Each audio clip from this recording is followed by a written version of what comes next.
of Digital Collections at the Albuquerque Museum. And I'm Carlo Ortega, the curatorial assistant of Digital Collections. Today, we're going to dig a little deeper into the topic of visual literacy and how to read a photograph. Visual literacy is a skill that allows a person to interpret pictures or visual information.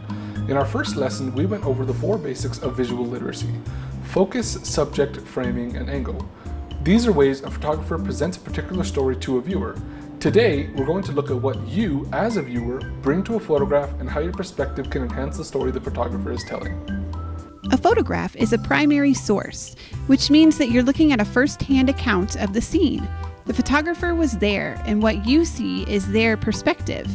Just as if you were reading a diary or a letter, it's important to understand the time and place in which the photograph was created, and be aware of any events that might be playing a role in the creation of the photograph. In a letter or diary, this is sometimes known as reading between the lines, but when reading a photograph, you have to examine the visual clues given to you by the subject and the photographer in order to fill in the story. Context matters as well. What's happening outside of the frame is important. When you're looking at a photograph in an archive, turn it over and see if there are any clues written on the back.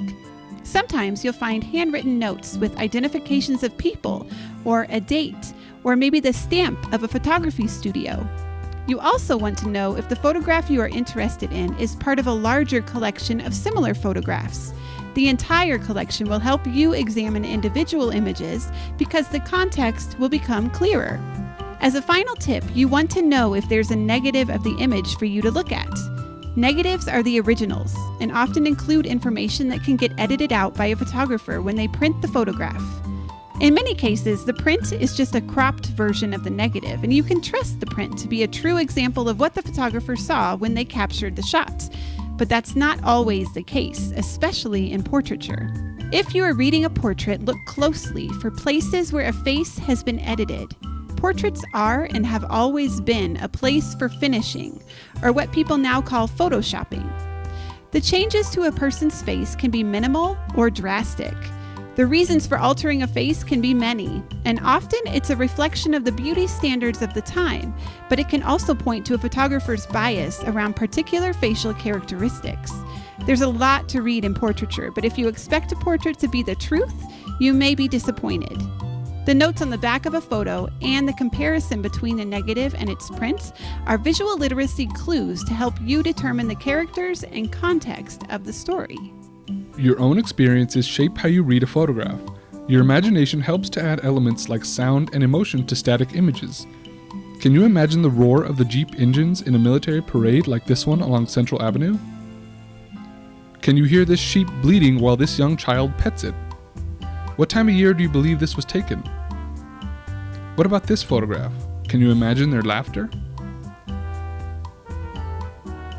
Emotion plays a role in reading a photograph, just as it plays a role in reading any other primary source material. What emotions do you feel when you look at these photographs? Okay, let's put your visual literacy to the test. Here's an example from the photo archives for you to read. What is the subject of this photograph?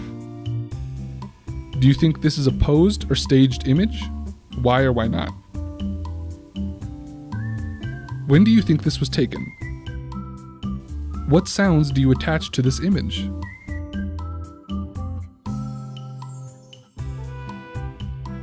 Your interpretation is your own, but to add some historical context, this photograph was taken around 1918 during World War I at the Alvarado Hotel in Albuquerque, New Mexico. The Alvarado Hotel was a stop for passengers traveling from Chicago or Los Angeles to get off the train and wander around the platform. During World War I, troop trains would pass through Albuquerque as soldiers were transported around the country. The Alvarado Hotel and Depot is also where Pueblo women would sell fruit and other items to soldiers as they passed through Albuquerque. At this time, Native Americans were still waiting to be granted American citizenship, and most women were still waiting for the right to vote. During World War I, Red Cross nurses wore white uniforms with long white head coverings. With this historical context, what do you think is happening in the photograph? Look at the women selling fruit and examine their shoes and clothing. Do you see any differences between them? What might that mean? How old do you think the soldiers might be? What emotions do you imagine they're feeling? What do you think the nurses are doing? What are your own emotions around this image? It's okay if you don't have answers to these questions, or if one question leads to new questions. That's the way reading a photograph works. It's one thing to read a photograph of an event that happened a long time ago that needs historic details to help fill in our knowledge gaps. It's another when you're reading a photograph of an event that you personally experienced. Here's an example from a more contemporary collection in the photo archives. What do you see happening? When do you think this was taken?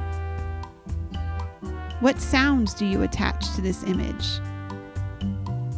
The COVID-19 pandemic in New Mexico began with the declaration of a public health emergency on March 11, 2020, and the United States of America followed with a countrywide health emergency on March 13, 2020. This image was taken on March 20th, 2020 by photographer Jessica Roybal in Bataan Park in Albuquerque, New Mexico. The photograph is titled "Disinfecting the Park." For many people around the world, the early weeks of the COVID-19 pandemic were memorable and affected their lives in remarkable ways. Looking at this photograph, what emotions do you attach to it?